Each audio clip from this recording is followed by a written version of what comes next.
Who knows, a friendly little visit like this could be the start of something. You're walking along the street, or you're at a party. Or else you're alone, and then you suddenly dig. You're looking in someone's eyes, you suddenly realize that this could be the start of something big. Regular Ticklish Business readers know that I'm a shameless proponent of movies. Sure, watching the classics and the essentials is always a joy. What about you? I'm staying here with him till the plane gets safely away. However, there is something to be said for the simple pleasure of watching movies. This is why I love posting good, bad movie reviews. These films might have a bit of a reputation. They might have certain perceived notions thanks to repeated runs on MST3K, Svengoolie, or Elvira. Sure, they aren't perfect. However, that doesn't mean they aren't just as delightful. It is with this that I ventured into Gunslinger, an early Roger Corman Western. Yeah, you heard that right. I wasn't sure what to expect, and boy, was I surprised.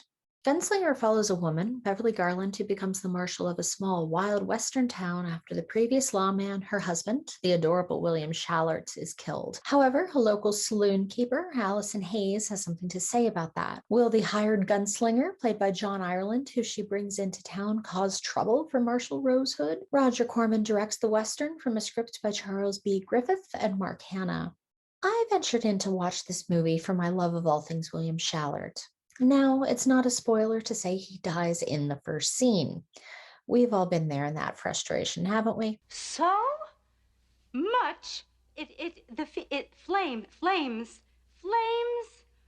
on the side of my face. However, this movie is surprisingly ended up so much more than that. Sure, Gunslinger is low budget. Heck, it's almost micro budget. However, I don't think it's a detractor from this movie at all. This isn't the biggest or brashest of Westerns. In fact, we really don't think of Roger Corman as a Western director. He was still a youngster at this point, very much finding his footing in the industry. What this film does have, though, is a dynamite cast, which thoroughly makes this fascinating feature. This is, of course, led by Beverly Garland as Rose, who deserves all the praise in the world for what she does on screen. I sat down to watch this one with a little bit of dread. I mean, Roger Corman is a distinctive director, and the marketing of Gunslinger has a definite B-movie drive-in flair to it. With that being said, though, there's a clear and definite strength in Garland's performance, which elevates the Western to a new level. In the hands of another actress, this would have been a far different picture. In fact, the protagonist-antagonist battle between Garland and Allison Hayes ends up feeling fascinatingly ahead of its time. Both women are fierce and powerful on screen, and the film largely resists the urge to fall into the fetishization traps, which could easily come with this storyline. In fact, it ends up feeling almost progressive in places. This starts early as Erica looks at Jake, played by Jonathan Hayes, after he too declares he wants to be marshal.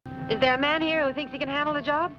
How about me? I'd like to be marshal. Oh, shut up, little man. Jake Hayes doesn't count. Ultimately, the brunt of the movie's struggles, though, are seen in the execution, most notably in the script and the editing, which never quite manages to find the story's pacing. While the character elements and chemistry are delightfully developed, the narrative is weighed down by MacGuffin elements which are never fleshed out enough to really make a difference. The movie clocks in at a breezy 80 minutes, and it never really feels slow, so these struggles really are just a missed opportunity more than anything else. At the same time, the editing, credited to Charles Gross Jr., does feel a bit fragmented, particularly in the early acts. As with the script woes mentioned earlier, everything is more just slightly jarring. It is noticeable when the narrative jumps forward. Things are loosely tied together with transitions marking the day. Is this compensating for an issue in the script? Potentially. Perhaps it's a struggle with the directing or the budget. Maybe. All of this is difficult to truly peg down. However, it is ultimately a small problem in the scope of what is an interesting movie to watch. On the surface, Gunslinger looks like a textbook good-bad movie. In fact, the Letterboxd score would even lean a bit towards bad-bad. However, watching this micro-budget Western, it is a fascinating gem which deserves some more love, particularly for the savvy and fierce work from leads Beverly Garland and Allison Hayes. Roger Corman and company were doing some really interesting work here during this fast shoot, and ultimately the film comes out all the better for it. Gunslinger is currently streaming over on YouTube. Stay tuned for more here at Ticklish Business as we honor and deconstruct the world of classic entertainment. My name is Kim. You can find me on Twitter at ticklish_biz, as well as at kpierce624. Facebook person, give us a like or a follow over at Ticklish Business Podcast.